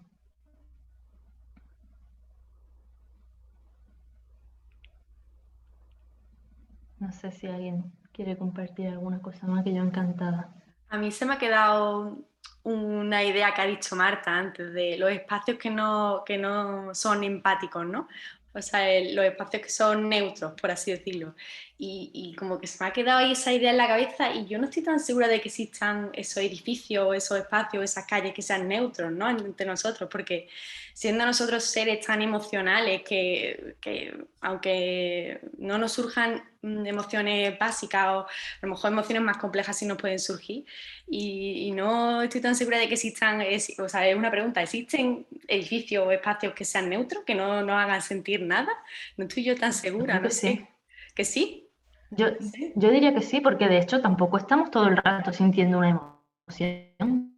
Tampoco estamos como todo el rato tristes, alegres o eufóricos o entusiasmados o deprimidos, como que hay veces que estamos. Y ya está. Para mí hoy esta calle no está significando vecina y como ha dicho Silvia, ¿no? La experiencia en ese lugar con la vecina esta que me he encontrado, que hacía muchísimo tiempo que no veía, pues ya hace que esa calle se convierta en otra forma, ¿no? O sea, que ese espacio tenga ya otra interpretación para mi cabeza, ¿no? Para mi forma de entender. Pero sí, yo creo que sí pueden existir los espacios neutros para cada uno en momentos determinados. No que siempre un espacio sea neutro y este espacio es neutro y es neutro para todo el mundo, ¿no? Ya, no sé, es complicado porque existen tantos parámetros con los que podemos contar, me muy refiero complejo. al calor, al ruido, ¿no? lo que estabas comentando tú, que no son tangibles, que es que para mí es complicado. O sea, personalmente yo creo que pensándolo digo, yo nunca me he sentido neutra, ¿no? En ningún lado. Yo siempre tengo una opinión, pero quizá es algo personal, ¿no? Sí, sí. Sí, Claro. claro, Elena. Yo creo que, a lo mejor me estoy equivocando, pero creo que el concepto científico para explicar como, creo que es el affect, ¿no? Que siempre hay como un estado baseline de affect que se va moviendo y que solo a veces reconocemos ese estado como una emoción, porque el patrón hemos aprendido a darle un nombre cognitivamente, ¿no? Pero siempre hay como un conjunto de sensaciones que a veces no se pueden definir con una palabra, pero siempre están evidentemente y van reaccionando a las experiencias que vivimos. Totalmente de acuerdo. Y por eso mismo coincido contigo de que no hay nunca el espacio neutro, ¿no? Que toda nueva experiencia modifica ese affect, ese estado, ese caldo interior, ¿no? Y que al final, con empatía, aún no estoy del todo claro cómo la uso esta palabra, porque creo que empatizar es simplemente sentir lo que viene de fuera, que eso pasa constantemente, pero luego a veces quiero usar esa palabra solo para cuando empatizo como, como reconociendo algo, no sé, como con awareness, como con conciencia. Así que bueno, tampoco lo tengo muy claro, pero me refería a todos esos espacios que son como más... que esa experiencia no es... Bueno, ahí vienen nuestras dificultades en comunicar esto porque entramos en el campo como animista, unitario, sensible, poético de la arquitectura que es difícil expresar con palabras, ¿no? Sí, justo lo ha dicho Sandra, que dice que también cree que no siempre somos conscientes de que estemos experimentando alguna emoción. Totalmente cierto. Es que yo creo que además el espacio y las emociones es totalmente personal, ¿no? Y depende mucho de, cogiendo lo que hemos hablado también del espacio y la actividad, o sea, creo que la actividad va totalmente ligada al espacio y la emoción cambia mucho según la actividad que se hace en cada espacio. Entonces, creo que es muy interesante intentar buscar estas normas científicas, ¿no? A ver cómo generalmente cada espacio nos hace sentir o cada material nos hace sentir, pero al final dependerá mucho de en dónde lo usamos, ¿no? Porque en una escuela con niños de 3 años igual es muy diferente la experiencia que con una escuela de niños de 3 años, pero con necesidades especiales. O sea, cada proyecto y cada situación será tan diferente que igual buscar generalizarlo nos da unas herramientas, pero que no deberíamos cerrarnos, ¿no? Es más, abrir un poco el diálogo, y creo que Silvia lo ha comentado también, de empezar un diálogo, ¿no? Si voy a construir una escuela, pues voy a hablar con los profesores, voy a hablar con los padres, con los niños, qué quieren experimentar allí, qué necesidades tienen, ¿no? Y abrir siempre como algo de diálogo para poder empatizar de verdad, ¿no? No solo desde, pues yo creo que un niño necesita colores, sino qué realmente necesita un niño y cómo lo podemos aportar. Totalmente. Lo resumo en esta frase: usar los marcos teóricos para clarificar las intenciones del proyecto. Pero luego siempre usar la experiencia y el diálogo, ¿no? Que igual es como muy fácil quedarnos en el despacho dibujando y pensando cómo el otro lo vive sin comunicarlo, ¿no? Algo que considero importante es algo que dijo Alejandro Aravena en una entrevista, y lo dijo un profesor de él, no realmente, de que los espacios también deberían de estar diseñados para no sentir, porque el agobio de sentir todo el tiempo es cansante y estresante. Todos nosotros creo que hemos ido a cualquier tipo de museos y estamos expuestos a distintos estímulos: pinturas, esculturas, color, texturas, formas, incluso lo que otros sienten y otros irradian, aunque algunos crean en eso, ¿no? De alguna forma afecta. Entonces, siempre como que, a pesar de que queremos que un determinado espacio presente determinadas emociones, y para que realmente surja efecto debe ser un poco dramático, como en el arte, como en el teatro o el cine. Lloro, pero si solo hago una carita triste y me sale una lágrima, el espectador no lo siente. Entonces, también deberían de haberse espacios intermedios donde uno podría desahogar o dejar de sentir, ¿verdad? No sé qué piensen ustedes al respecto. Yo hace poco leí un artículo, intentaré buscarlo, que hablaba de que una habitación pintada de color gris, que el gris era un color que llevaba como a la introspección, pero que no movía emociones, entonces que ayudaba como a vaciar después de un input muy elevado de emociones durante el día, ¿no? Que si venimos del tráfico, de cosas que nos han ido pasando, que en un espacio de color gris, decía, que nos ayudaba a rebajar todas estas emociones y a relajarnos. No sé si a todo el mundo le pasaría igual. Sería cuestión de experimentarlo, pero bueno, si ya hay alguien que ha escrito sobre eso, pues otro granito, ¿no? Bueno, al final a lo mejor podemos hacer una especie de abanico. Qué bueno. Sí, o sea, me está cuajando mucho la idea esta de que cuanto más tenemos marcos teóricos desde la psicología sobre cómo autorregularnos y regularnos emocionalmente, más esas intenciones se pueden usar también desde el proyecto, ¿no? Se pueden proyectar desde ahí. Exacto, exacto. También es que, bueno, es muy reciente, o sea, la psicología, esto de la inteligencia emocional, pues lleva apenas surge en los años 90, ¿no? O sea, casi 30 años, es súper joven. Hay muy poco investigado realmente en otros campos sobre esto, ¿no? Es verdad que sí, con médicos, hay mucho estudiado con médicos y cómo el aumentar la inteligencia emocional en profesionales de la medicina hace que el profesional atienda al paciente de una forma u otra, pero ya no solo eso, sino a los cirujanos, ¿no? ¿Cómo le afecta bueno, pues que un cirujano venga de casa en un estado emocional un tanto rojo, ¿no? O sea, muy enfadado o muy activado, obviamente va a repercutir directamente en cómo va a tratar a ese paciente, ¿no? Falta eso. Yo de aquí de la Universidad de Málaga, y de hecho es una propuesta que llevaremos a cabo seguro, para traer la inteligencia emocional a este campo. No solo para estudiar qué ocurre en los estudiantes, sino también en los profesionales, ¿no? Sí. Veo que Silvia nos está poniendo aquí una referencia del universo de emociones, que es un resumen hecho por Eduardo Ponce y otras dos personas que tengo ganas de mirar. Gracias, Silvia. Y también como llevamos ya un ratito largo de atención cognitiva, quería que pudiéramos ir cerrando la tertulia y la sesión, así que si hay algún último comentario Lo hacemos ahora y luego me gustaría, antes de terminar, daros el calendario de las próximas tertulias.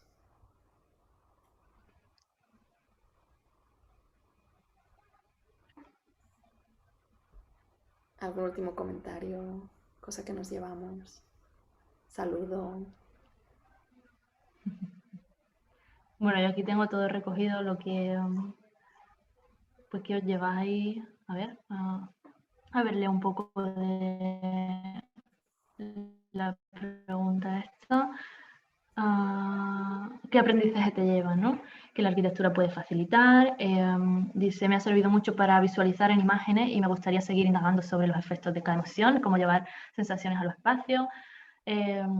Todo lo relacionado con la inteligencia emocional, el mood meter, una mirada diferente, interesante, la idea de tener un espacio para cada emoción, siendo todas válidas.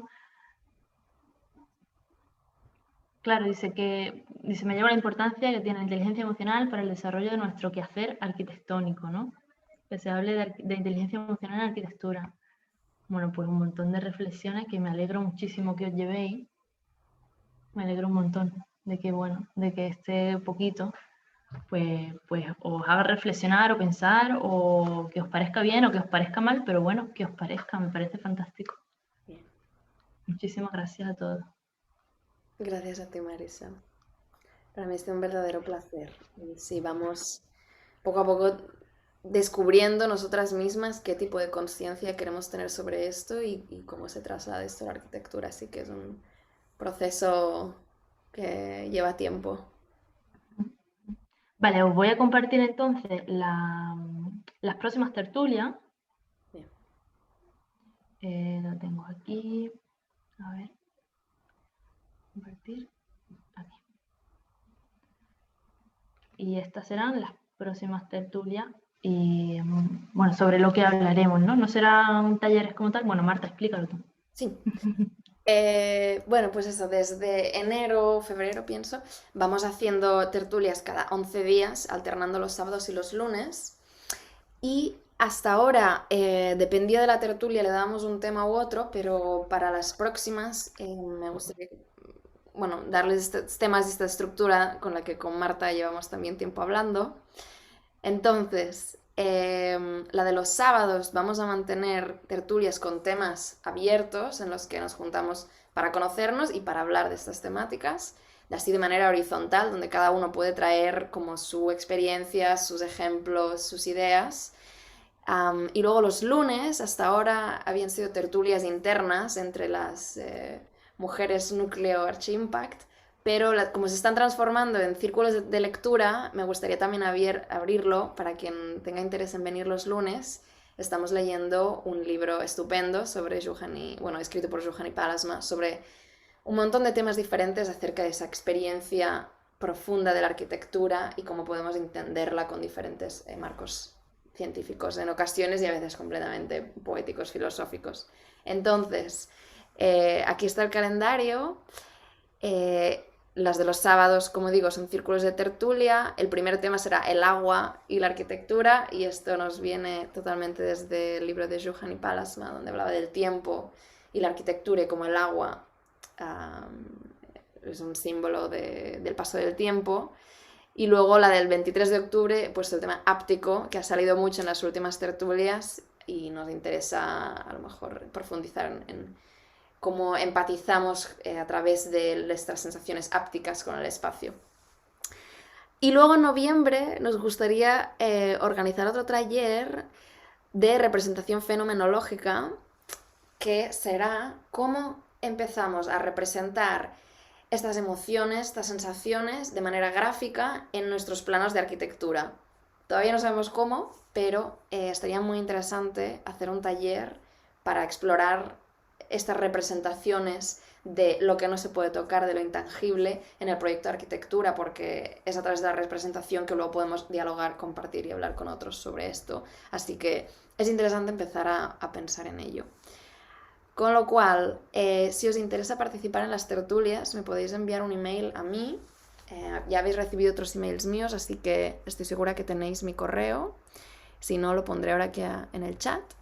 Y siempre son en la misma sala de Zoom, que es la de hoy, el mismo link siempre, a las 19 horas en España, que son las 12 horas en México y las 10 de la mañana aquí donde estoy yo, en la costa Pacífico. Así que, bueno, es una hora que nos suele funcionar a todos y nos encantaría teneros. Bienvenidos todos. Y voy a poner ahora en el chat el email y hasta aquí hemos llegado. ¿Hay alguna otra pregunta?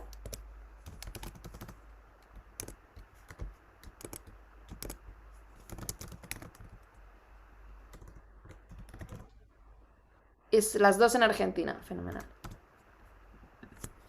Siempre es con el mismo link, correcto, exacto. Le llamamos la sala de tertulias de Archimpact, así que siempre, no hace falta, si queréis venir, me podéis enviar un correo y os añado al calendario, así os saldrá en vuestro Google Calendar las tertulias, cuándo van a ser, y ya las tenemos programadas como para el resto del año, y así os aparece en el calendario y ya tenéis la hora reservada. Y también decidme si os interesan las tertulias generales o las de lectura también. No hace falta que compréis el libro porque lo vamos leyendo durante la tertulia y lo vamos comentando. Siempre han sido discusiones riquísimas, así que tengo muchas ganas de seguir con el libro. Y nada, eso, si me enviáis el correo os puedo añadir en el calendario y así tenéis eso.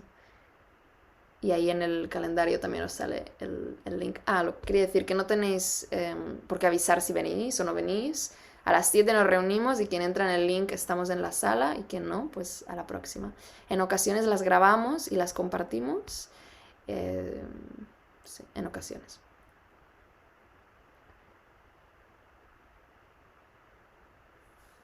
Gracias a todos. A ver.